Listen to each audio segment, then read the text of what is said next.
Welcome to today's Explainer. We're jumping right into a really touching and deeply personal vlog by a breast cancer survivor named Chico. We're going to unpack her journey, specifically looking at what it actually means to hit a massive medical milestone. It's an incredible story about the realities of long-term care and the beautiful, sometimes surprising ways people find hope when faced with total uncertainty. Let's get right into it. Okay, let's dive into this. 60. That is the exact number of months Chico spent on active hormone therapy. For 5 full years, literally day in and day out, she took a drug called tamoxifen. You know, hearing a number like 60 months, it's kind of easy to lose the human element, right? But think about the sheer scale of that achievement for a second. Every single morning, waking up and taking a pill that acts as a daily reminder of a cancer diagnosis. Now, she actually notes that the medication wasn't overwhelmingly expensive, and she was super fortunate not to suffer from severe side effects.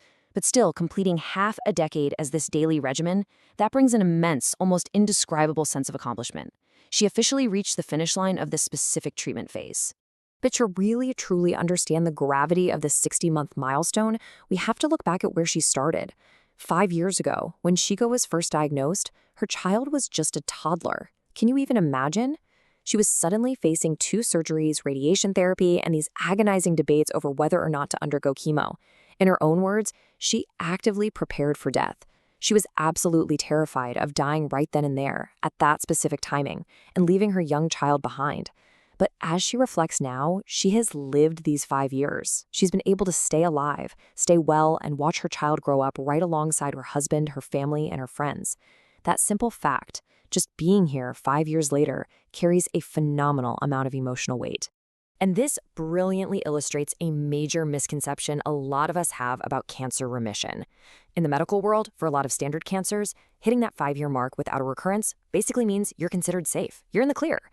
But the harsh reality for breast cancer is vastly different. The fear of recurrence doesn't just magically vanish the second the calendar flips to year 5. With breast cancer, recurrences can and actually do happen 10 or even 20 years down the line. So while finishing 5 years of hormone therapy is absolutely a massive reason to celebrate, it comes with this sobering reality that the underlying anxiety doesn't entirely disappear. The surveillance absolutely must continue. To really ground this medical reality, let's look at a pretty sobering conversation Chico had with her doctor during this milestone visit. Her doctor shared an anecdote to explain exactly why this ongoing observation is absolutely critical. He mentioned a previous patient of his who experienced a breast cancer recurrence a staggering 17 years after their initial treatment. 17 years!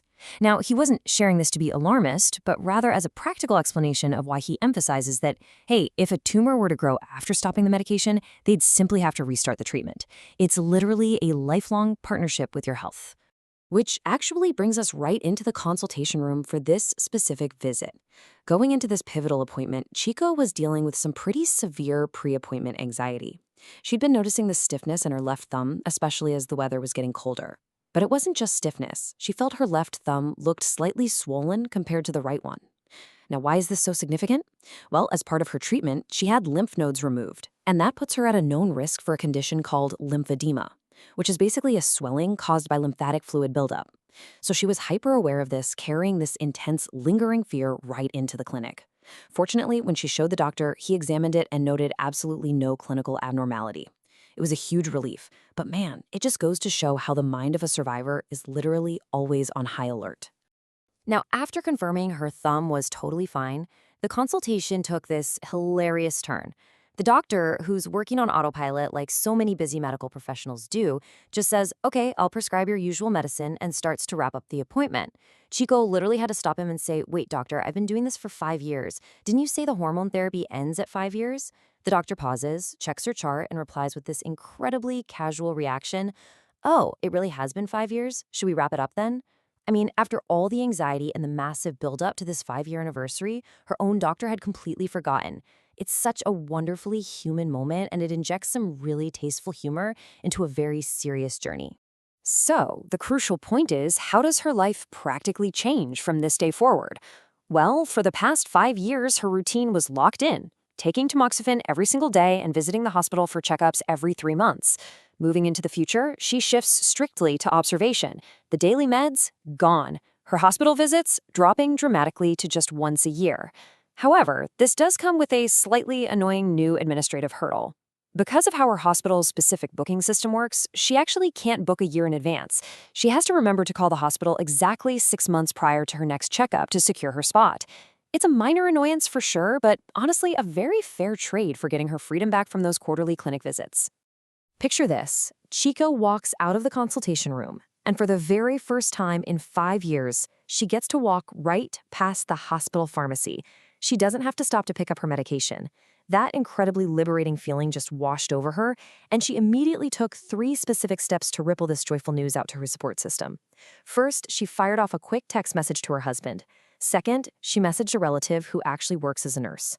And finally, after letting all those emotions settle for a few days, she shared the massive milestone with her parents. Let's see exactly how that inner circle reacted. The reactions were as varied as they were heartwarming. Her husband was immediately relieved, especially because Chico also had a bone density scan that day, which showed totally normal levels, despite a slight decreasing trend. He simply replied, "Thank goodness." Then there was her nurse relative. Chico humorously admits she practically forced her to celebrate, sending this enthusiastic, "Yay, I finished" text. The relative warmly replied that they should both live long, healthy lives. Finally, her parents. Ever the protectors, a few days later they offered some cautious advice, basically telling her not to drop her guard and to keep closely observing her health. It's a really perfect snapshot of how a medical journey impacts an entire family, not just the patient themselves. Now, what's really interesting about this slide is the mindset Kiko adopted moving forward, bringing up this fascinating cultural concept called gankike. Basically, this is a Japanese practice of making a vow to the gods, which usually involves some form of strict self-denial in order to achieve a deeply desired outcome. For Kiko, this meant giving up alcohol. And here's the thing, her doctor didn't tell her to stop drinking. There was absolutely no strict medical mandate forcing her to quit. But from the exact moment she began her cancer treatment, she voluntarily gave up alcohol as her own personal gankike. It was her way of mentally trading something she really enjoyed for the hope of survival. Let's move to and see how this builds to a truly powerful emotional climax.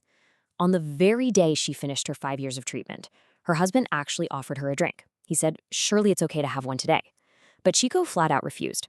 She is choosing to maintain her gankike. Why? Because she has set a new ultimate goal. She vows to completely abstain from alcohol until the day her child, who remember was just a toddler when she was diagnosed, reaches the legal drinking age. She wants her first drink to be a celebratory toast with her fully grown adult child. Until that day comes, she plans to focus on good nutrition, regular exercise, and simply not overthinking her illness. It is just a stunning, hopeful target set far into the future. As we wrap up this explainer, I want to leave you with a question inspired by Chico's incredible resilience. How do we find hope and set future goals in the face of life's immense uncertainties?